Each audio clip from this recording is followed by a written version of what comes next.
Bonjour les amis, c'est Gabriel de SEO 5 euros. Aujourd'hui, nous allons voir comment imprimer vos factures à partir de Shopify avec un outil gratuit qui s'appelle Order Printer. Dans cette formation, je vais tout vous montrer. Je vais vous montrer comment installer l'application, je vais vous montrer comment la paramétrer et comment optimiser la mise en page de vos factures. Avant de commencer, n'oubliez pas de mettre un petit like bleu en bas de cette vidéo, de vous abonner à notre chaîne pour ne rien rater de nos prochaines vidéos. C'est parti!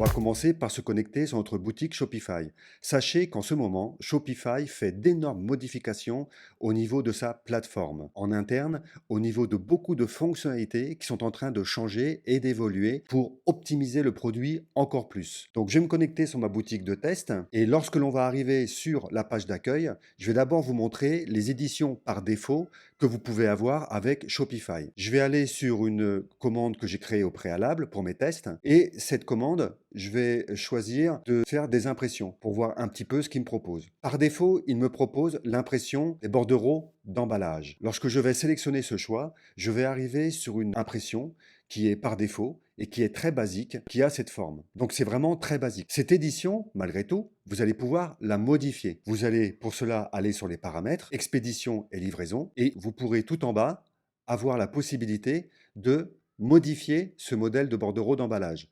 Vous cliquez sur modifier et vous arriverez sur le masque d'impression de ce bordereau d'emballage avec du code HTML pour le modifier. Si je fais un aperçu du modèle, on va voir le bordereau qui apparaît donc à l'identique. Ce paramétrage, sachez que vous pouvez bien sûr le modifier et que si par malheur vous faites des modifications, si vous voulez l'utiliser, et que ces modifications, vous les enregistrez, et qu'à l'utilisation, vous vous rendez compte que vous êtes complètement planté et que vous avez fait des erreurs au niveau du paramétrage, il va vous permettre de revenir à la valeur par défaut.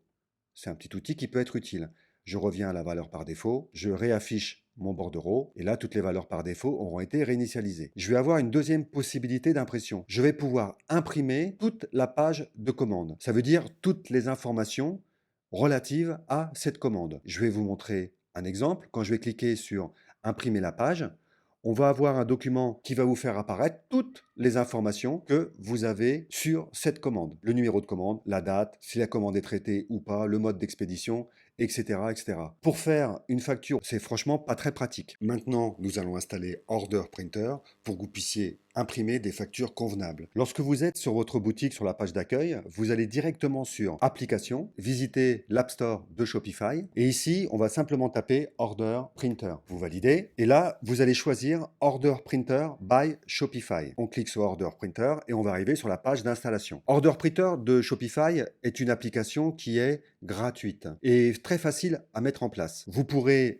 prévisualiser et imprimer rapidement tous les documents dont vous aurez besoin pour vos commandes clients, que ce soit une édition par client, par période ou par lot. Vous pourrez vraiment imprimer tous vos documents de vente, que ce soit des confirmations de commandes, des factures, des bordereaux d'expédition, des étiquettes d'expédition, des reçus, etc.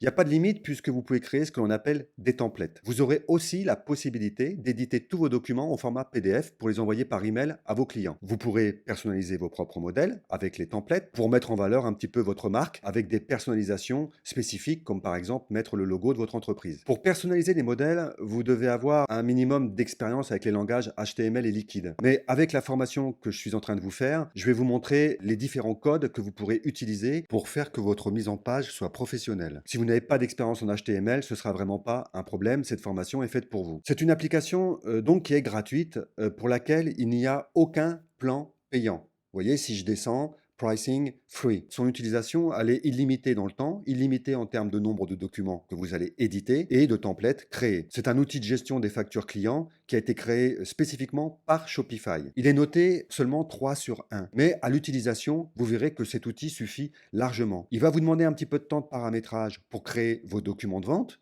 mais seulement à terme, il répondra parfaitement à vos attentes. Il faut quand même voir que sur 752 avis, il y a quand même 463 avis positifs avec 4 et 5 étoiles. Sachez que cette application, nous l'installons sur tous nos shops Shopify. Sur notre article de blog, qui va être disponible sous cette vidéo, vous aurez le détail de tous les codes HTML pour la mise en page de vos documents de vente. Il vous suffira de vous y rendre pour les utiliser et les mettre en place sur votre propre paramétrage HTML. Nous allons cliquer sur Ajouter l'application, Add App, et là, il va tout faire tout seul, comme pour toutes les applications de Shopify. Un point important dont je parle à chaque fois lors de mes formations, avant d'installer l'application, pensez toujours à aller sur Boutique en ligne, Action et dupliquer votre thème. Cela vous permettra, si vous faites une erreur, de restaurer votre thème. Je vais le faire rapidement pour vous montrer, puisque c'est vraiment une action qui est très rapide.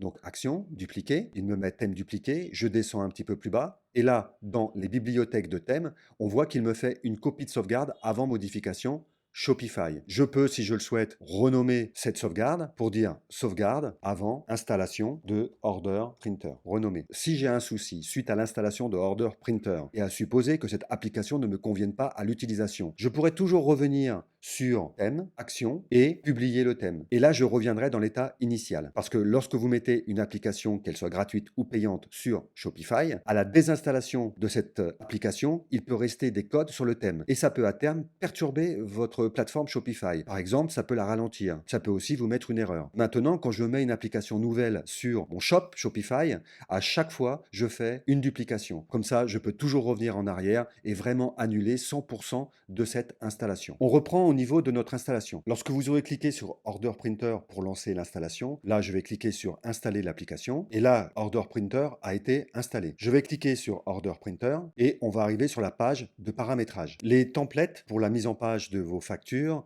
de vos bordereaux de livraison se trouvent dans Manage Template. Ici, vous aurez la liste de vos commandes. Je vais aller sur Manage Template et là, on va voir que nous avons deux templates qui sont installés par défaut. Je vous conseille toujours au préalable de faire une duplication de ces deux templates, de manière à pouvoir revenir au point de départ si vous avez fait une erreur au niveau de vos templates. Je vais dupliquer le template, le premier, et ici, je vais l'appeler facture, et je vais sauvegarder. Je vais revenir sur Manage Template, et maintenant, vous voyez, il m'a créé mon template facture. Je vais dupliquer mon bordereau de livraison, Packing Slip. Je vais cliquer sur Duplicate Template et là, je vais écrire bordereau de livraison. Je vais sauvegarder. Et ce que je vais faire, je vais dire que par défaut, quand il va m'imprimer, il ne va pas m'imprimer Invoice and Packing Slip. Il va m'imprimer par défaut ma facture et mon bordereau de livraison, à savoir les deux bordereaux que moi je vais paramétrer. Et je décoche les deux autres bordereaux par défaut. Ça, c'est la première étape. Je vais revenir sur mes documents de commande récents et je vais afficher une commande fictive. Je vais également pouvoir ici voir tous les templates qui existent.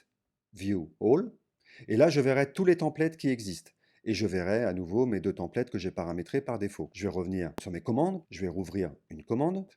Si je fais Add Template, cette fois-ci, je vais partir de zéro et je vais créer vraiment un zéro à la base de la base. Ça veut dire que si vous n'avez aucune notion HTML liquide, c'est même pas la peine d'aller plus loin. Donc moi, je vais abandonner ça. Donc ça, c'est le document que Shopify va vous imprimer par défaut. Tout est en anglais. Nous, l'objectif va être déjà, 1, de le mettre en français, 2, de mettre notre logo dans l'entête et d'améliorer un petit peu le look de notre facture et de notre bordereau de livraison. On va commencer par éditer la facture. Edit. Je vais arriver sur le paramétrage de mon template. Invoice for. Ici, nous allons changer et nous allons écrire facture, numéro. Ensuite, on continue. Tout le reste se fait tout seul. Là, le nom de votre shop, l'adresse, la ville, le code postal. Et là, je vais commencer à vous expliquer les différents paramétrages. Quand vous avez la fonction P ici, inférieur à P, vous avez toujours à la fin inférieur, barre de fraction, P, pour fermer cette zone. Ici, j'ai ce qu'on appelle une ligne de code. Ensuite, j'ai une deuxième zone de code qui commence par div et qui se termine avec la barre de fraction div. Et à l'intérieur, j'ai tous mes champs. Ici, j'ai strong en début et je vais avoir strong à la fin. C'est ce qui va permettre de mettre en gras ce qui se trouve à l'intérieur, entre les deux. BR, espace, barre de fraction supérieure à, ça va me provoquer un retour à la ligne, un retour chariot. Je vais descendre. Ici, je vais avoir une balise H3. La balise H3, en fait, va faire que, comme dans Shopify, quand vous faites vos balises HN, H1, H2, H3, H4, va créer en fait une taille de caractère qui va être beaucoup plus grande. Donc moi, je continue un petit peu mon check et ensuite, on va continuer à rajouter et à améliorer ça.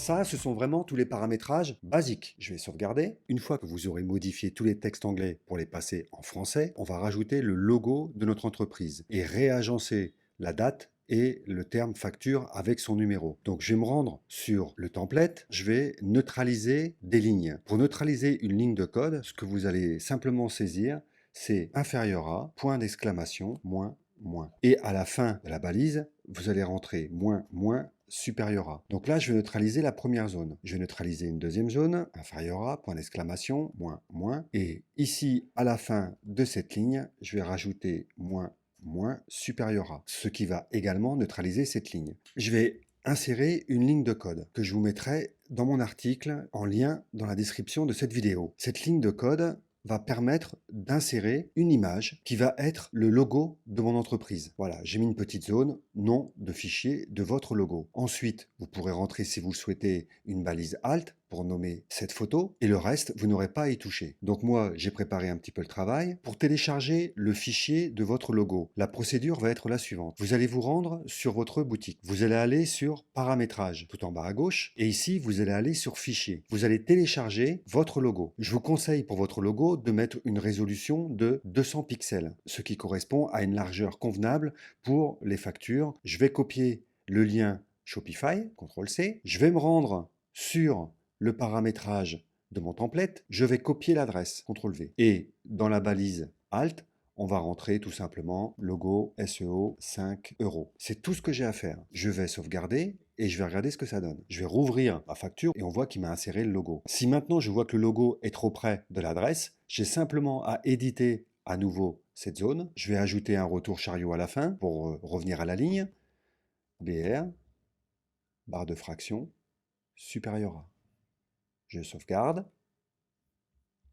Je refais un test pour voir ce que ça donne, et là, il m'a rajouté un espace. Ce que vous pourrez également faire, c'est par exemple mettre Euroland, le code postal et la ville, dans le bon sens. Là, on voit que c'est inversé. Donc, je vais éditer, revenir, et le code postal qui est ici, je vais le couper et le déplacer en début de zone, et rajouter un petit espace. Je vérifie, il m'a mis le code postal avant la ville. C'est parfait. Je vais le mettre en gras, donc je vais éditer à nouveau mon template, et là, je vais saisir simplement strong, supérieur à, et à la fin de ma zone, je vais rajouter avant le retour à la ligne, la fin de ma balise strong. Je sauvegarde et là il m'a mis en gras le code postal et la ville. Une fois que vous avez fait cette manipulation là, on a fini le paramétrage de la facture. Une fois que vous avez fait petit paramétrage de ce genre, maintenant je vais ajouter le libellé facture numéro ici au milieu, centré, et avec une certaine taille de manière à ce qu'il soit bien visible. Je vais copier une ligne de code, je vais aller sur ma facture, éditer, je vais me déplacer juste après la zone inférieure à barre de fraction div, et je vais insérer ma ligne de code. Balisage 2, centré, facture numéro, le numéro d'ordre, le numéro de facture et la date de ma facture. Je vais sauvegarder et voilà, j'ai mis mon numéro de facture qui apparaît et j'aurai la date de ma facture. J'ai fini mon paramétrage par défaut. Maintenant, je vais paramétrer mon bordereau de livraison. Je ne vais pas me tracasser. Je vais simplement changer sender en expéditeur et recipient en destinataire. Je vais me rendre sur mon bordereau de livraison, éditer. Là, ça va être vraiment très simple. Je vais changer sender et je vais mettre expéditeur. Et ici, dans la zone recipient, je vais mettre destinataire. Tout simplement. Je sauvegarde, je vérifie. Donc, je vais cacher la facture pour ne voir que le bordereau, expéditeur et le destinataire. J'ai mis les titres. Il existe des balises et je vais vous le montrer maintenant. On va imaginer que le terme expéditeur et que le terme destinataire, je veuille les souligner. Je vais aller sur mon bordereau. Au niveau de la zone expéditeur, je vais rajouter un petit code pour le souligner. On va mettre inférieur U supérieur et à la fin de expéditeur, on va fermer la balise inférieur, barre de fraction, U supérieur à. On va vérifier, je sauvegarde. Et là, il m'a souligné le mot expéditeur. Je vais faire pareil avec le destinataire. Avec la balise inférieure à U supérieur à, je vais pouvoir souligner. J'ai également d'autres balises disponibles pour ma mise en page. Je vais également pouvoir mettre la balise I pour faire de l'italique. Et je vais sauvegarder. Le terme destinataire va être en italique et souligné. Si maintenant vous voulez créer des étiquettes ou créer un autre bordereau, il vous suffira simplement de faire View All et de dupliquer le template qui vous servira de matrice pour l'ensemble de vos modifications. Comme je vous l'ai dit en début de vidéo, tous les codes et balises qui peuvent vous servir à faire de la mise en forme de vos documents. Tous ces codes seront dans l'article que je vous mets en lien sur la description de cette vidéo, tout en bas. Donc n'hésitez pas à aller voir cet article, il sera très détaillé et vous pourrez accéder directement aux différentes variables HTML qui vous permettront de faire une mise en page professionnelle. C'est la troisième vidéo sur les applications Shopify que j'estime indispensable. Dans ma prochaine vidéo, je vous expliquerai comment mettre en ligne des produits digitaux. Et oui, parce que Shopify ne permet pas que de vendre des produits physiques, il vous permet également de vendre des produits digitaux. Vous pouvez très bien vendre des bouquins, de la formation, comme le fait SEO 5 euros, et beaucoup d'autres. Et il existe un outil très pratique, gratuit, et qui est très simple d'utilisation, et je vous expliquerai toutes les finesses d'utilisation d'ailleurs, pour pouvoir mettre en ligne vos e-books pour, par la suite, pourquoi pas créer des tunnels de vente, qui est aussi un sujet que j'aborderai bientôt. J'espère que cette vidéo vous a plu. N'oubliez pas le petit like si vous l'avez aimé, de vous abonner à notre chaîne, et je vous dis à très bientôt pour une nouvelle vidéo. C'était Gabriel de SEO 5 euros.